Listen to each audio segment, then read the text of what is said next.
Of principals last year, different high schools that I spoke in. We have a number of high schools in my program. We do middle school, high school, 2- and 4-year colleges in my program. You're not going to find any program somehow that's connected comprehensively that connects middle school, high school, and 2- and 4-year colleges. My program is the only one in the country. That isn't to suggest that we are the solution. I don't even accept that. We're part of the solution because we still need the help from every other agency, every other organization to work together. It takes a village. The village piece, I'm going to talk about that in a second. But I did a survey of principals just around the country. Name your top 3 challenges in your high school, in your building. You know what the #1 challenge they gave me? Teachers. I said, wait a minute. What did you just say? You said discipline, right? I would have thought discipline.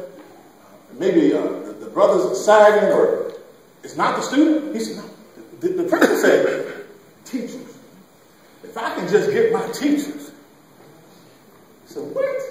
Your #1 problem in your building are your teachers? Teachers. If there's a disconnect in the classroom, we know about the power of connection. Does anyone know the Marva Collins story? Marva Collins, a black teacher out of Chicago, who got sick and tired of seeing kids in the Chicago public schools educated or lack thereof in that system. And she started her own school. You need to do some research on Marva Collins and take the Marva Collins approach. She took kids that the system booted out, labeled special ed, something was wrong with them. She took those very kids and put them in her school. Those kids went to Harvard. Then they go Harvard, Yale, Stanford, competed with the best of them. Because somebody connected differently with Keyshawn. Marva Collins, do that story. Bad school experiences. Has anyone ever gone to a juvenile detention center, talked to black and brown boys who are 14, 15-year-olds, and asked them how they got there? Has anyone done that? Let me encourage you to have that conversation.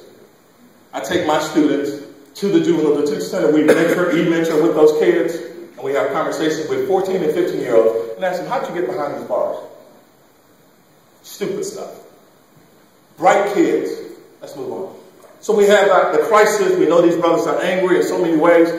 Somebody else read that. Read that for me, brother. Can you read that for me? When you're... Stand up for me. Let's do the church thing.